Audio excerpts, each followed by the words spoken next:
పితా పుత్ర పవిత్రాత్మ నామమున ఆమెన్. క్రీస్తునాథుని యందు ప్రియ సహోదరి సహోదరులారా, నేటి మొదటి పట్టణము అపోస్తల కార్యములు 13వ అధ్యాయము 13వ వచనము నుండి 25వ వచనం వరకు. నేటి మొదటి పట్టణములో పౌలు గారి యొక్క మొదటి మిషనరీ జర్నీ గురించి ధ్యానం చేసుకుంటున్నాం. అనగా పౌలు గారు సువార్త సేవ చేయటానికి చేసిన మొదటి ప్రయాణము. ప్రియ మిత్రులారా, అంతియోకు నగరంలో పౌలు గారు మరియు బర్నబా 1 సంవత్సరం పాటు క్రైస్తవ సంఘములో నివసించి ఉన్నారు. వారిని బలపరిచినప్పుడు పవిత్రాత్మ ప్రేరణ పొందుకున్నాడు. తాను అంతియోకు నుండి వేరే ప్రాంతాలకు వెళ్లి క్రీస్తు యొక్క సందేశాన్ని ప్రకటించాలని తాను పవిత్రాత్మ ద్వారా తెలుసుకున్నప్పుడు తాను పడవ సైప్రస్ అనే దీవికి వెళ్ళాడు. ఆ సైప్రస్ లో 2 నగరాల్లో ప్రవేశించి క్రీస్తు యొక్క సందేశాన్ని ప్రకటించాడు. క్రైస్తవ సంఘాలను ఏర్పాటు చేసి ఉన్నాడు. ప్రియ మిత్రులారా, అనంతరము పడవనెక్కి మరొక చోటకు వెళ్ళాడు. పంపీలియా అనే ప్రాంతానికి వెళ్ళి ఆ పంపీలియాలో ఉన్న పెర్గా నగరంలో ప్రవేశించి సువార్తను ప్రకటించి ఉన్నాడు. క్రైస్తవ సంఘాన్ని ఏర్పాటు చేసి ఉన్నాడు. ప్రియ మిత్రులారా, అనంతరము తాను ప్రయాణమై పిసిదియా ప్రాంతానికి వెళ్ళి ఆ ప్రాంతంలో ఉన్న మరొక అంతియోకు అనే పట్టణంలో ప్రవేశించి సువార్తను ప్రకటించి ఉన్నాడు. ఒక విశ్రాంతి దినం రోజున తాను ప్రార్థనా మందిరంలో ప్రవేశించి ఉన్నాడు. దేవుని ఆరాధించడానికి వెళ్ళాడు. ఆ ప్రార్థనా మందిరంలో ఉన్న అధికారి అక్కడున్న విశ్వాసులను ఆహ్వానించి ఉన్నాడు. ఎవరైనా సందేశాన్ని ఇవ్వాలంటే ఆహ్వానిస్తున్నానన్నప్పుడు పౌలు గారు లేచి వారికి క్రీస్తు గురించి బోధించి ఉన్నాడు. ప్రియ సహోదరి సహోదరులారా, ఈ విధంగా పౌలు గారు అలుపెరగని శ్రామికుడిగా క్రీస్తు యొక్క సందేశాన్ని ప్రకటించి ఉన్నాడు. ఎంతో గొప్ప సువార్త సేవ చేసి ఉన్నాడు. అనేక ప్రాంతాలకు వెళ్ళాడు. అనేక పట్టణాలకు, గ్రామాలకు తిరిగి క్రీస్తు యొక్క సందేశాన్ని ధైర్యముగా చాటి చెప్పి ఉన్నాడు. ఈ క్రమంలో తాను ఎన్నెన్నో ఇబ్బందులు ఎదుర్కొన్నాడు. ఆహార విషయంలో గాని, ప్రయాణం చేసే సమయంలో గాని, ప్రజలు వ్యతిరేకించినప్పుడు గాని అనేక కష్టాలు పడ్డాడు. కానీ వాటన్నిటిని కూడా ధైర్యముగా ఎదుర్కొన్నాడు. క్రీస్తు కొరకు, క్రీస్తు యొక్క సందేశము కొరకు తాను ఎన్నెన్నో శ్రమలు అనుభవించి ఉన్నాడు. ప్రియ మిత్రులారా, మనం కూడా పౌలు గారి నుండి ప్రేరణ పొందుకోవాలి. మనం కూడా మనం తెలుసుకున్న క్రీస్తు యొక్క సందేశాన్ని ఇతరులకు చాటి చెప్పడానికి ప్రయత్నించాలి. ఈ సువార్త ఇతరులకు రక్షణ ఇస్తుంది. ఈ సువార్త మనకు శాంతిని దయచేస్తుంది, మనకు నెమ్మదిని ఇస్తుంది, మనకు ధైర్యాన్ని ఇస్తుంది, మనకు చక్కటి మార్గాన్ని చూపిస్తుంది. ప్రియ మిత్రులారా, మనం తెలుసుకున్న ఈ సత్య సువార్తను ఇతరులకు చాటి చెప్పడానికి మనందరము ప్రయత్నం చేద్దాం.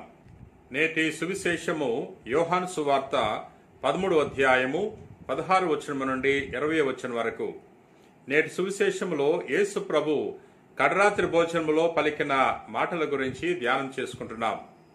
దాసుడు తన యజమాని కంటే గొప్పవాడు కాడు, పంపబడినవాడు పంపిన వాని కంటే గొప్పవాడు కాడు అని మీతో నిశ్చయముగా చెప్తున్నాను. ఈ సంగతులు మీరు ఎరుగుదురు. వీని ప్రకారము మీరు నడుచుకునొచ్చు మీరు ధన్యులు.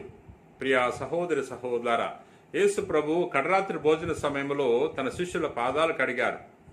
అనంతరము వారికి ఒక గొప్ప సందేశాన్ని ఇచ్చారు. నేను మీ గురువును బోధకుడును, మీ యొక్క పాదాలు కడిగి ఉన్నాను. అదేవిధంగా మీరు కూడా ఒకరి ఎడల ఒకరు సేవాభావం కలిగి జీవించండి, ఒకరి ఎడల ఒకరు ప్రేమ కలిగి జీవించండి అనే సందేశాన్ని ప్రభు ఇచ్చి ఉన్నాడు. ప్రభు తనను తాను తగ్గించుకున్నాడు. దేవుని కుమారుడైన తనను తాను తగ్గించుకుని ఒక నరుడుగా జన్మించి ఉన్నాడు. ప్రియ మిత్రులారా, ప్రభు తెలియజేస్తున్నాడు, నా ఆదర్శాన్ని మీరు స్వీకరిస్తే మీరు ధన్యులు అంటున్నాడు. మనము మన జీవితంలో ప్రభుని పోలి జీవించాలి. ప్రభు యొక్క జీవితాన్ని ఆదర్శంగా తీసుకుని జీవించటానికి ప్రయత్నం చేయాలి. ప్రియ మిత్రులారా, నేడు సువార్తలో యూదా ఇస్కరియోతు గురించి ఈ విధంగా చూస్తున్నాం. నాతో భుజించువాడు నాకు విరుద్ధముగా లేచును అను లేఖనము నెరవేరుటకై ఇట్లు జరుగుచున్నది. అట్లా జరిగినప్పుడు నేనే ఆయనను అని మీరు విశ్వసించుటకై ఇది జరుగుటకు పూర్వమే మీతో చెప్పుచున్నాను. నేను పంపిన వారిని స్వీకరించేవాడు నన్ను స్వీకరించున్నాడు, నన్ను స్వీకరించేవాడు నన్ను పంపిన వారిని స్వీకరించున్నాడు అని మీతో నిశ్చయముగా చెప్పుచున్నాను. యందు ప్రియ సహోదరి సహోదరులారా, యూదా ఇస్కరియోతు ప్రభువుకి ద్రోహం చేశాడు, నమ్మించి మోసం చేశాడు, గురుద్రోహి.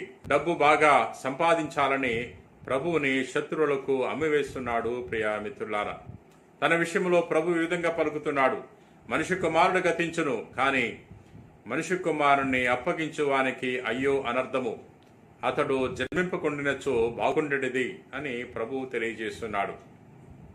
ప్రభుని నమ్మించి మోసం చేస్తున్నాడు.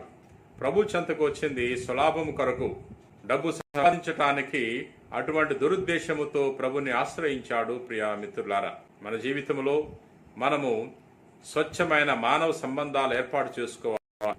ఇతరులతో స్నేహం చేసినప్పుడు, ఇతరులతో కలిసిమెలిసి జీవించినప్పుడు మనము స్వచ్ఛమైన మనసు కలిగి సహవాసం చేయాలి. ప్రియా సహోదరి సహోదరులారా, ఇతరుల యొక్క క్షేమం కొరకు మనము స్నేహం చేయాలి.